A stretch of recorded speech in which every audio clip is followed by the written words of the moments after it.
Well, one has got to be behind the wheel of a McLaren to really experience the ferocity and fierce elegance of these supercars. We're here in Mumbai at the very first launch of McLaren's India debut. We spoke to the management of the company to understand their business plans and what these supercars have in store for the Indian market.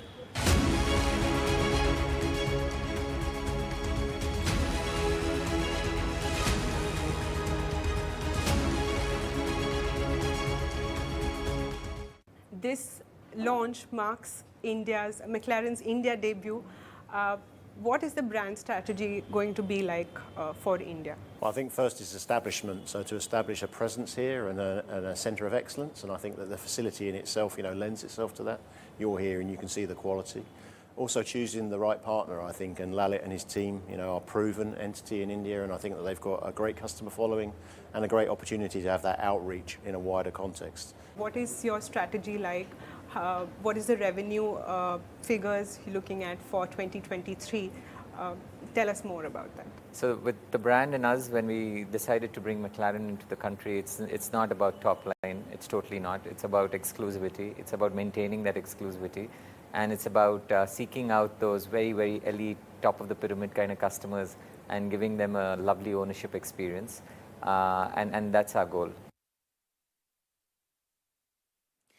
Do tell us, what do you think of McLaren rolling out the 765 LT Spider from its first ever dealership in India? What do you make of their choice? I understand the Artura, of course, is on its way in early next year, that too.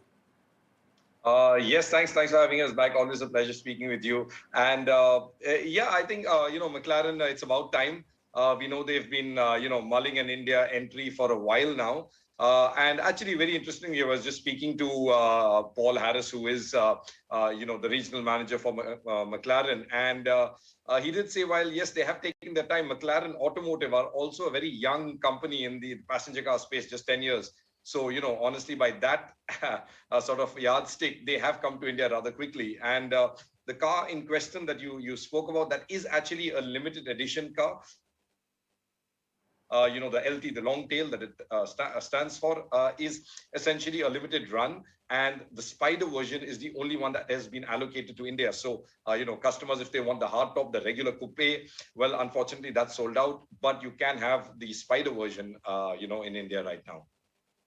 Just do tell us, because we are looking at the Jeep Cherokee as well. When the world is moving towards electric mobility, why are we seeing so many ICE cars rolling out here in India as well, where laws could favor much more electric cars than these? Yeah, of course, electric cars are the future. And actually, both these brands, McLaren, and you mentioned the Artura, that is a hybrid. Which also combines electric power. Both these brands, Jeep as well, will be moving towards electrification. But, that switch, that move is not going to be instant. For a while, we are going to have an overlap. There will be an overlap period where we will see internal combustion engine cars along with electric. In fact, the Indian government too, as you know, said, 2030, they wanted to switch over, and kind of realized after that, that switch over isn't really possible. So it's going to be a sort of a phase out, and maybe I think by 2030, we'll probably see 20% to 30% electric vehicles only. So a significant portion will still be, internal combustion. And that kind of explains why you're seeing newer and newer launches with internal combustion engines as well. The question, because many of us care about fuel emissions, and the move now is towards electric vehicles like we're discussing. Even if you look at the 2022 Jeep Grand Cherokee, it's assembled from its CKD estate in Ranjangaon in Maharashtra. It's rolling out for India sales, like I was telling our viewers, and it's got this 2-litre turbocharged petrol engine. I just want to understand the profile of the buyers of these kind of cars. And the Cherokee is going to roughly sell around 70 to 80 lakh rupees. It is a big investment to make in a car at this stage. When you're seeing the move towards electric mobility, why would you put in so much money in these cars? As far as their thought process is concerned, what they're looking for in their cars is concerned, what's your reading? It's quite simple. It's basically a luxury, a toy.